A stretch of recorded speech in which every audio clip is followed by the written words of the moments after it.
Shalom, Bapak Ibu, saudara-saudara yang dikasihi oleh Tuhan. Senang sekali bertemu kembali dalam sebuah program yaitu Reming atau Renungan Mingguan. Pada kesempatan ini saya akan membacakan firman Tuhan bagi kita sekalian yang akan menjadi perenungan kita bersama. Firman Tuhan saya sudah pilihkan dari kitab Kisah Para Rasul pasal yang ke-16 ayat yang ke-27 sampai dengan ayat yang ke-31. Firman Tuhan berbunyi demikian. Ketika kepala penjara itu terjaga dari tidurnya dan melihat pintu-pintu penjara terbuka, ia menghunus pedangnya hendak membunuh diri karena ia menyangka bahwa orang-orang hukuman itu telah melarikan diri.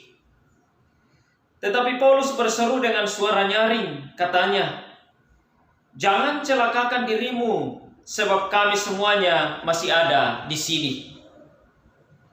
Kepala penjara itu menyuruh membawa suluh, lalu berlari masuk dan dengan gemetar tersungkurlah ia di depan Paulus dan Silas. Ia mengantar mereka keluar sambil berkata, "Tuan-tuan, apakah yang harus aku perbuat supaya aku selamat?" Jawab mereka, "Percayalah kepada Tuhan Yesus Kristus dan engkau akan selamat, engkau dan seisi rumahmu." Amin. Tuhan Yesus adalah jawaban atas masalah kita. Dalam perjalanan kehidupan kita, sering kita mendengar bahwa ketika kita masih hidup di atas muka bumi ini, atau ketika kita masih bernapas, masalah itu tidak akan pernah berhenti dan tidak akan pernah selesai dari kehidupan kita. Ada orang yang mengatakan bahwa hanya orang yang sudah mati yang tidak punya masalah. Tapi pernyataan tersebut tidaklah selamanya benar. Oleh karena orang mati juga nantinya akan mendapatkan atau akan diadili oleh Allah. Pada sisi lain pernyataan tersebut sebenarnya hendak menegaskan bagi kita sekalian bahwa selama kita hidup atau selama kita menjalani kehidupan ini, maka kita tidak akan pernah lepas dari yang namanya problema kehidupan. Nah, setiap orang ketika menghadapi masalah tentunya responnya berbeda-beda. Ada yang membiarkan masalah itu dan terus menanggungnya, dan bahkan terus larut dalam masalah itu. Tetapi ada orang dengan begitu cepat bagaimana untuk keluar dari masalah itu. Tetapi ada dua macam orang dalam menghadapi masalah untuk keluar dari masalah. Yang pertama, bahwa ada orang yang mampu dan bisa keluar dari masalah itu dengan cara-cara yang benar, atau mencari cara-cara yang baik untuk keluar dari masalah itu.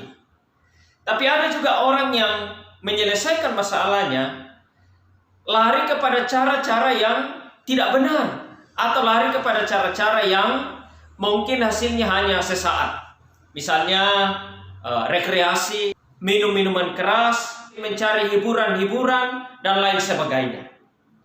Tetapi sesudah mereka melakukannya itu, masalah itu kembali berlanjut. Ada cara yang ditawarkan oleh firman Tuhan bagi kita sekalian, bagaimana supaya masalah itu tuntas pada Yesus. Sehingga sebagai orang-orang percaya, Yesus itu adalah jawaban atas masalah yang kita hadapi dalam perjalanan kehidupan kita.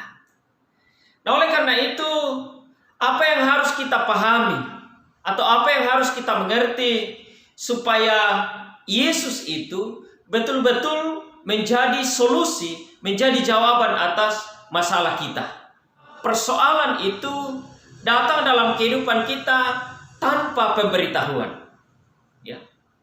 Persoalan itu datang dalam kehidupan kita tanpa dikonfirmasi dengan pribadi kita. Ada dalam perjalanan kehidupan kita, orang akan datang menyampaikan bagi kita bahwa kamu akan menghadapi masalah jenis ini, pada hari ini, pada minggu ini, pada tanggal ini, pada bulan ini. Tetapi masalah itu datang sebelumnya belum pernah disampaikan atau tanpa kita tahu sebelumnya. Nah, dalam firman Tuhan pada saat ini, seorang kepala penjara yang mengira bahwa keadaan akan aman-aman saja, tidak ada persoalan, tapi dia tidak menyangka sehingga masalah datang dalam perjalanan kehidupannya. Dalam firman Tuhan, di dalam ayat yang ke-27 dikatakan, ketika kepala penjara itu terjaga dari tidurnya dan melihat pintu-pintu penjara terbuka, ia menghunus pedangnya hendak membunuh diri karena ia menyangka bahwa orang-orang hukuman itu telah melarikan diri. Nah, ada hal yang perlu kita pahami di sini sehubungan dengan persoalan itu datang tanpa pemberitahuan. Persoalan itu hadir di luar perkiraan kita. Nah, kepala penjara di sini sangat tidak menyangka dan tidak pernah diperkirakan sebelumnya bahwa ada masalah yang akan datang. Karena dia menyangka bahwa pintu-pintu penjara itu sudah dikunci rapat-rapat, tetapi tiba-tiba pada malam hari pintu-pintu itu terbuka dengan sendirinya. Ketika kepala penjara ini membuka mata, dia begitu kaget dengan munculnya masalah, dengan terbukanya pintu-pintu penjara pada saat itu.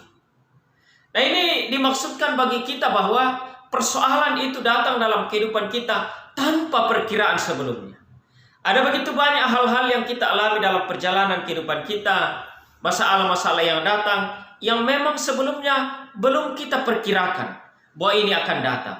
Tapi masalah itu datang di luar dari perkiraan kita. Kemudian masalah itu datang menekan jiwa kita. Kepala penjara di Filipi ini begitu mengalami tekanan psikologis yang luar biasa. Di mana kita lihat, di saat dia menghadapi masalah itu, firman Tuhan menyampaikan bagi kita bahwa kepala penjara itu menghunus pedangnya hendak membunuh diri. Mengapa? Karena dia merasa tertekan. Itu sebabnya ketika masalah itu datang dalam perjalanan kehidupan kita yang kita tidak sangka-sangka, kita tidak perkirakan sebelumnya, dan juga masalah itu menekan jiwa kita. Kemudian yang kedua, masalah itu datang dalam perjalanan kehidupan kita selain tanpa pemberitahuan, tetapi juga membutuhkan penyelesaian. Masalah itu tidak boleh kita biarkan terus menekan kehidupan kita. Itu sebabnya kepala penjara ketika dia menghadapi masalah, tekanan yang begitu berat, maka ada solusi bagi dia.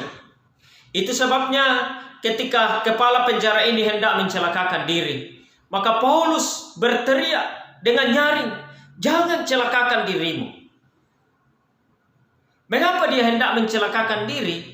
Oleh karena dia dalam keadaan berat, tertekan dengan masalah yang terjadi. Dan di dalam tekanan itu, kepala penjara ini ingin menyelesaikannya dengan cara bunuh diri. Memang betul, ketika dia bunuh diri, maka semuanya akan terselesaikan. Tetapi akibat dari perbuatannya itu akan dia tanggung. Itu sebabnya dalam perjalanan hidup kepala penjara ini, Tuhan begitu mengasihani dia, sehingga Tuhan mengirimkan seorang kepadanya, yaitu Paulus, dan membantu dia untuk menyelesaikan masalah yang sedang dihadapi. Sehingga Paulus datang kepadanya dengan suara, "Jangan celakakan dirimu, karena kami semua masih ada di sini." Kepala penjara ini mengira bahwa semua tahanan sudah kabur. Tetapi Paulus mengatakan, "Kami semuanya masih ada di sini." Dan itu yang membuat kepala penjara ini persoalannya, tekanan yang dialami terasa terangkat, terasa hilang karena perkataan Paulus itu. Dua perkataan Paulus kepadanya, yaitu "Jangan celakakan diri." Kemudian, "Kami semuanya masih ada di sini." Itu yang menghibur dia, itu yang menguatkan dia, itu yang membuat dia lepas dari tekanan pada saat itu.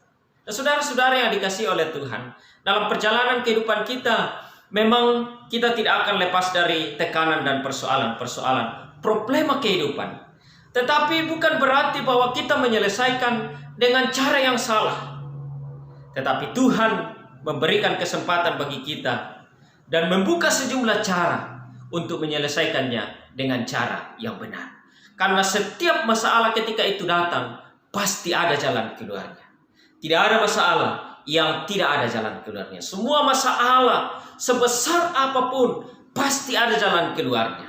Ketika Tuhan mengizinkan persoalan yang besar, Tuhan juga menyiapkan peluang yang besar untuk kita keluar dari masalah itu. Kemudian selanjutnya, persoalan itu tuntas diselesaikan oleh Tuhan Yesus. Nah, ketika Paulus sudah menyampaikan kepada kepala penjara ini, jangan celakakan dirimu, dan kami semuanya masih ada di sini. Kepala penjara ini masuk membawa suluh dan menemui Paulus dan Silas di dalam penjara. Lalu tersungkur di hadapan Paulus dan Silas. Penjara ini mengatakan, "Tuan, apa yang harus aku lakukan supaya aku selamat?" Lalu apa jawaban Paulus kepada kepala penjara ini? "Percayalah kepada Tuhan Yesus Kristus, maka engkau akan selamat, bahkan seisi rumahmu akan diselamatkan." Paulus tidak berusaha untuk memberikan solusi dari dirinya atau dari pribadinya. Paulus tidak memberikan wejangan-wejangan tetapi apa yang dilakukan oleh Paulus? Dia mengatakan, "Percayalah kepada Yesus Kristus, maka engkau dan seisi rumahmu akan diselamatkan." Ada satu hal yang perlu kita pahami di sini, bahwa kepala penjara ini mengalami tekanan yang begitu berat dalam perjalanan kehidupannya. Kepala penjara ini mengalami masalah yang begitu besar. Seharusnya dia akan diberikan langkah-langkah bagaimana untuk keluar dari masalah itu, supaya masalahnya itu tuntas. Tapi ketika dia bertanya kepada Paulus, "Apa yang harus aku lakukan supaya aku selamat?" Maka Paulus membawanya kepada satu pernyataan, "Percayalah kepada Yesus Kristus, supaya engkau dan seisi rumahmu diselamatkan." Nah, yang menjadi titik penting di sini adalah kepercayaan. Kepercayaan kepada siapa? Kepercayaan kepada Yesus Kristus yang adalah Tuhan dan Juru Selamat. Nah, ketika kepala penjara ini sudah percaya kepada Yesus Kristus, maka otomatis persoalan tekanan yang dialami dalam perjalanan kehidupannya itu juga bisa selesai. Praktis saja, percaya kepada Yesus Kristus.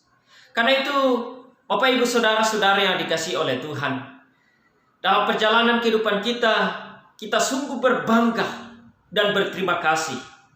Oleh karena ada satu nama yang penuh dengan kuasa, yang selain bisa menyelamatkan kita, atau selain dia adalah juru selamat satu-satunya dalam kehidupan kita, dia juga adalah solusi atau pemberi jawaban atas masalah yang kita hadapi dalam perjalanan kehidupan kita. Ketika kita menghadapi tekanan-tekanan berat, problema-problema kehidupan, datanglah kepada Yesus. Yesus adalah jawaban atas masalah dalam kehidupan kita. Yesus Kristus mengatakan, "Marilah kepadaku semua yang letih lesu, aku akan memberikan kelegaan kepadamu." Ini adalah perkataan Yesus sendiri. Mengatakan, "Mari kepadaku semua yang letih lesu, semua yang berbeban berat, semua yang punya masalah, semua yang punya tekanan, datang kepada Yesus." Ini adalah jaminan yang luar biasa, jaminan yang pasti dalam perjalanan kehidupan kita. Sehingga apakah kita dalam perjalanan kehidupan kita masih ragu dengan jaminan yang ditawarkan oleh Yesus, jaminan yang akan diberikan oleh Tuhan Yesus? Mari dalam perjalanan kehidupan kita yakini bahwa ketika kita menghadapi persoalan, ketika kita menghadapi tekanan-tekanan dalam hidup, mari datang kepada Yesus. Karena dia adalah jawaban yang sanggup untuk melepaskan kita dari setiap persoalan-persoalan kehidupan kita.